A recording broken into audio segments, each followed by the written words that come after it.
Assalamualaikum and hi, my name is Muhammad Danish Idaham. My metric number is A22B0075. Okay, for the background, in the quiet valley of Semarak, surrounded by hills and whispering pines, lay a village untouched by urgency. The people live simply gathering wood, planting rice, and offering prayers under the full moon. Among them was Arun, a young man not known for strength, but for a deep, quiet stillness. Living alone on the forest edge in a house his father had built, Arun tended his garden with care and moved through each day with quiet mindfulness. Though others found him odd, Arun's every act, whether planting or harvesting, was done with calm purpose and lifestyle. The lifestyle in the valley of Semarak was simple and in tune with nature. Villagers lived modestly, gathering firewood, planting rice, and praying by the moon. Arun, a quiet young man, lived alone on the village edge, tending a small garden with care and mindfulness. He acted with purpose in every single task, watering sparingly, planting only what was needed, and honoring the land. While others rushed, Arun moved slowly and intentionally, preparing his soil and collecting rainwater well before the drought. Though once misunderstood, his quiet, thoughtful way of life eventually inspired the entire village to live more patiently and purposefully.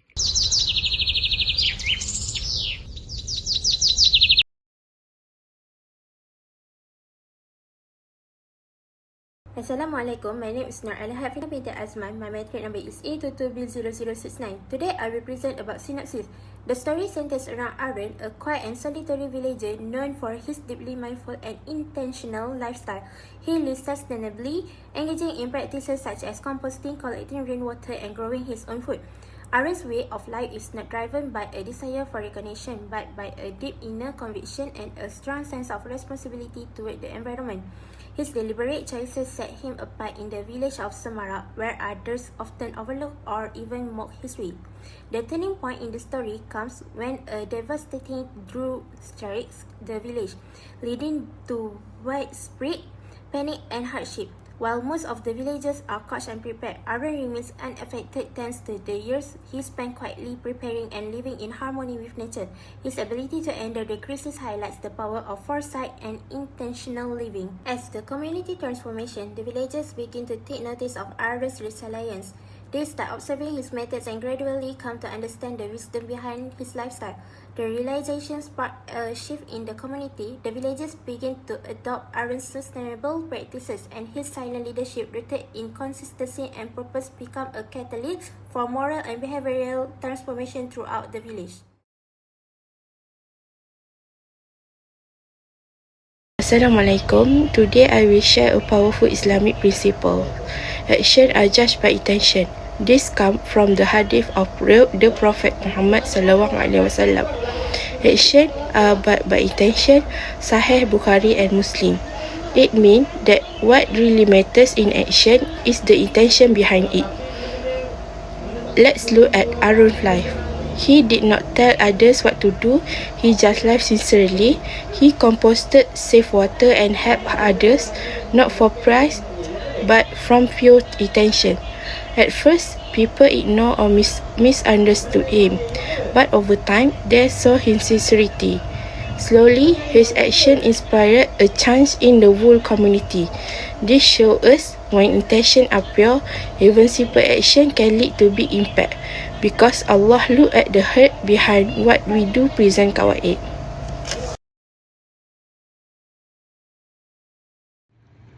Hi, my name is Nur Sakina binti Ahmad Simi. My metric number A22B1001.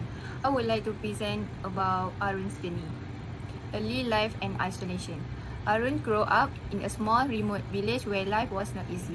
From a young age, he lived with limited access to modern technology or support system. His idea about living sustainability, like using compost and saving water, were seen as strange by others in the community. Because of this, he often felt socially isolated and was considered a bit of an outsider. Preparation before the crisis. Despite being isolated, Arun didn't give up. He believed in working with nature, not against it. Long before the drought hit, he started composting to naturally enrich his soil and avoid chemical fertilizer. He also installed simple rainwater harvesting system and was very mindful of conserving water. He grew up crop that could survive with less water and stuck to organic farming method. All of this was done quietly and patiently without expecting immediate rewards. The last part in the Arun's journey was impact during and after the drought. When the drought finally came, many farms in his region failed, crop died, water sources dried up, and livelihood was ruined. But Arun's farm was different. Thanks to his years of preparation, his land remained fertile and productive. He had enough water stored and his soil was healthy enough to support his crop. This not only helped him survive, but also made the other takes notice. People began to approach him, learn from him, and apply his method. Arun went from being isolated to becoming a local role model for resilience and sustainable farming. Assalamualaikum, my name is Naufal Hakim bin Hairi. My metric number is A22A0946. Now, I will present about behavioral changes in the villages. We start from recognition begins. When the villagers see Arun's crop growing well, they become curious. They start watching him and learning from him. Arun kindly shares what he knows and shows them how he farms. And next, we have influence grow.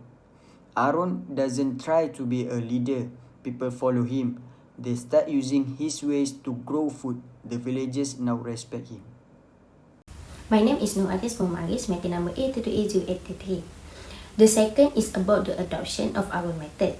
The turning point is when villagers will start to observe and learn from Arun how to manage a garden, which can prevent and destruction of the garden due to the crisis, so that the transformation happen when villagers start to make a change in their life. Inspired by Arun, villagers adopt mindful practice, so they start composting, patient farming, and water conservation. Arun lifestyle is increasingly respected and well regarded by the villagers. My name is Nur Natasha Amira binti Muhammad. My metric number is A22A0678. Mindfulness. Villagers' mindset change after observing Arun, and their life also changed when they become more mindful by making a long-term preparation for another crisis that may happen in the future. They are more prepared and mindfully manage their garden. People become kinder to each other and take care of their land wisely. Cooperation. Arun witnessed new change to the village. Change in the way of planting seeds and friendship between residents. People work together instead of arguing before acting and treated each other with more respect.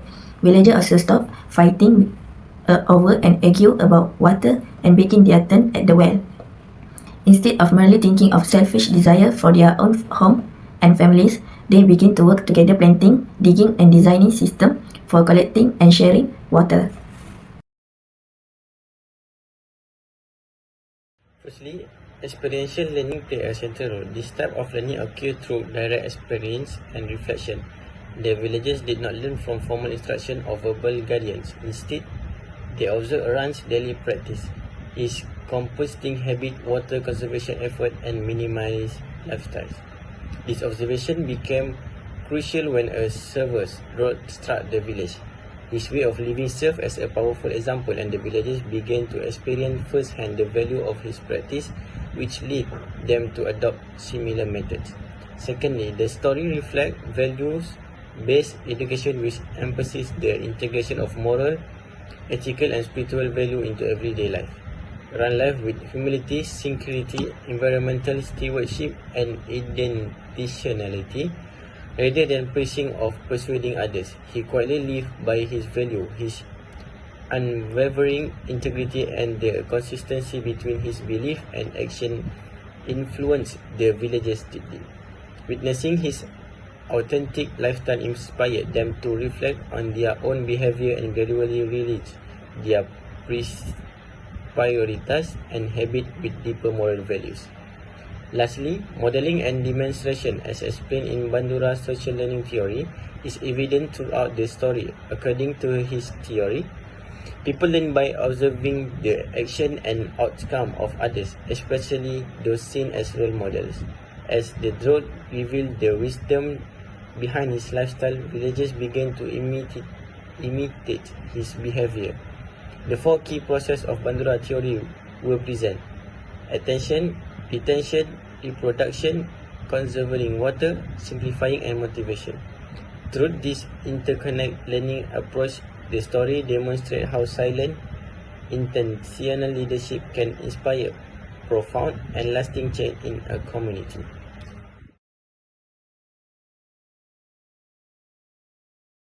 First one, importance of intention in action. Aaron's life exemplifies how motivation for action impact their impact more than the action itself. He cared for his garden with intentionality, respecting the earth and aiming for long-term meaning. The demonstrators the active awareness and integrity yield more significant results than impulse, fear or ambition. Second, the power of quiet leadership and consistency. Aaron, a humble leader, served as the moral compass of his community, inspiring change through his unwavering commitment to his principles. His humble leadership style, despite being characterized by loud voice and conspicuous title, demonstrated the power of genius, understated leadership without requiring recognition of or authority. The last one, the long-term impact of mindful living. Aaron's garden symbolic his purposeful, careful approach to life, accepting nature's cycle and working within constraint. His path became a template for survival and rejuvenation during a crisis. The neighborhood change from fear to peace demonstrated how mindful living promotes sustainability, resilience, and stronger human connection. Assalamualaikum, my name is Nur Ain binti Kamal and my metric number is A22A0885.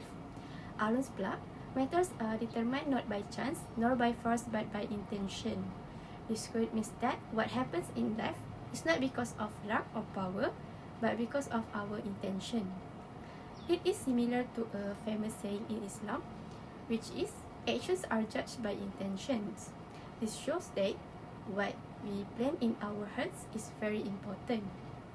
For generational influence, Aaron's message is passed from one generation to the next.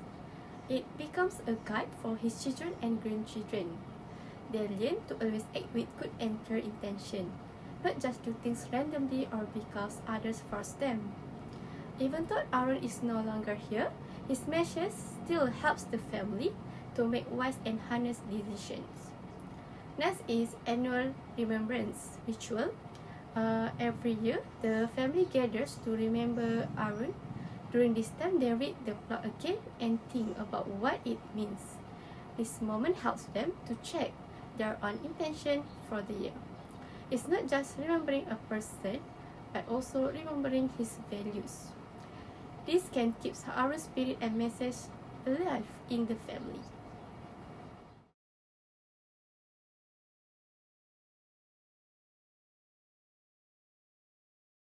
Assalamualaikum, my name is Nur Auni Masara binti Muhammad Zubir and my metric number is A2280959. Next, I will be presenting the discussion question of this case study. First question, what are the 5 phases for the formation of intentions faced by the villagers towards Aaron? Second, how does good intention with mindful behavior transform individuals' life? And the third question, how without words or explicit orders, Aaron become a catalyst for change in the village.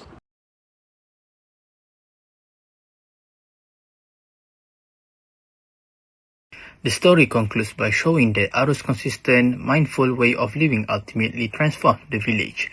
His quiet dedication and purposeful actions, once misunderstood, become a model of resilience and wisdom.